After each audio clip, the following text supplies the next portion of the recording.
Thank you. Mr. LaHood.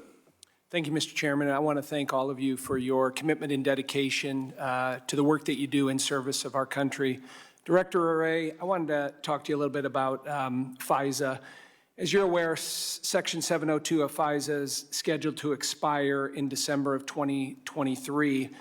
And I think you know that the FBI's credibility with members of Congress when it comes to managing and executing this law is dubious at best, and I would say in a bipartisan way. Last year, as you know, OD&I declassified a FISA court opinion from here in the District of Columbia, and it was Judge Borsberg, as part of his judicial oversight, really just criticized extensively the FBI and the FISA process. And Mr. Chairman, just for the record, I'd like to ask unanimous consent that the redacted opinion be made part of the record. Without objection. As you know, in that opinion, Judge Borsberg went through and detailed the FBI breaches, the illegal activity, the abuse of power, and the blatant failures of this process. And as you know, Director Wray, in the opinion, they specifically, the judge highlighted a dozen of FBI queries that were, quote, conducted in support of predicated criminal investigations that accessed Section 702 acquired information.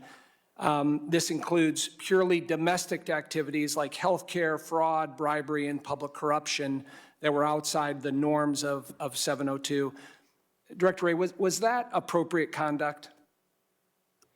I think the judge's opinion speaks for itself that it was not. I would say that it's important that the court did not find unlawful purpose or bad faith or anything like that, but that doesn't make it any less unacceptable to me. I think the most important thing that I would call out here in this kind of setting, and we could obviously have a longer conversation, right, is that the queries at issue, the compliance incidents at issue involved there all predate massive changes that have been made by my leadership team and I since then that include all sorts of changes to systems, to training, to safeguards, to policies. We created a whole new Office of Internal Audit that didn't exist before that's solely focused on FISA compliance. So I could go on and on about the changes that have been made, but all of those incidents predate all of those fixes. And I'm highly optimistic that those changes will dramatically improve our compliance rate, and you can bet that I am hell-bent on making sure that we do. And I'm glad you mentioned that, and I know the FBI is doing that. I would also just highlight, just so the public is aware, in that same opinion also showed that during a 4-month period in 2019, an FBI official conducted more than 100 background checks that returned Section 702 acquired information, not into individuals with suspected foreign ties, but, quote, business, religious, civic, and community leaders applying to the FBI's Citizen Academy program, individuals conducting maintenance services at field offices, and crime victims. Again, I think you would agree that's not appropriate conduct. Just to follow up on the internal mechanisms that you've gone through, what were the consequences for FBI personnel that repeatedly violated these compliance procedures? I'm not sure that I could cite to you sitting here right now exactly what happened with each specific employee. Again, I think it's important to recognize that the court did not find unlawful purpose or bad faith by anybody involved, did find that they had not complied with the standards and the processes. And so, as I said, we've had significant changes that involve mandatory training and counseling to all sorts of individuals. We've got the new Office of Internal Audit.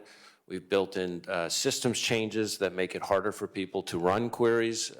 We've got additional supervisory approval, et cetera. Well, I appreciate that, Director. I guess as we think about coming up on December 2023, we understand, many of us, how important this program is to what the intent of it is. But I guess in laying out your changes, your reforms, what you've done, I'm not sure we up here understand that.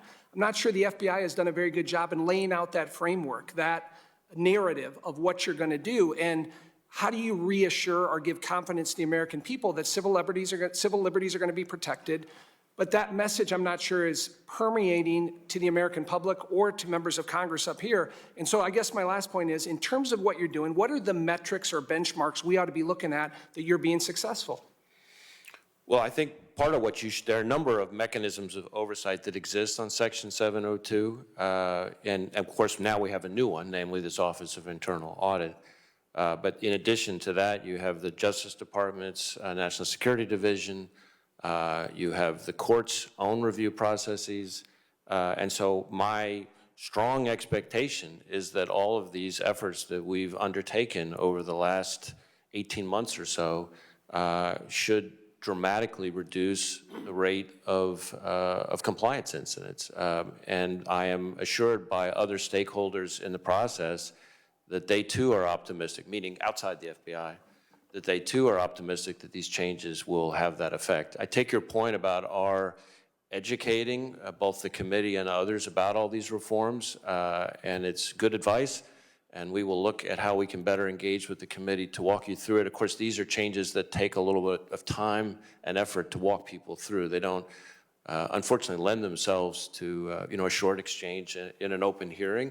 But you're absolutely right. I think the burden is on us to walk you all through it because you do understand just how important a tool this is. This is the tool that we use more and more these days to identify cyber victims and get out and warn them.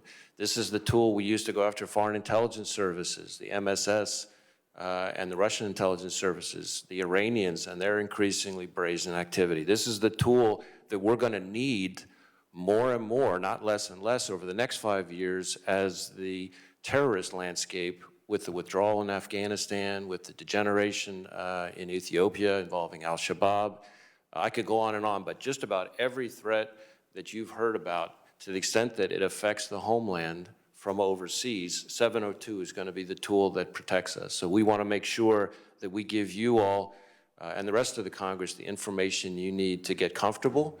But I cannot stress enough how important a tool it is and how committed my leadership team and I are to making sure that the reforms that we've put in place have the effect that you rightly expect from us. Thank you. Representative Spear.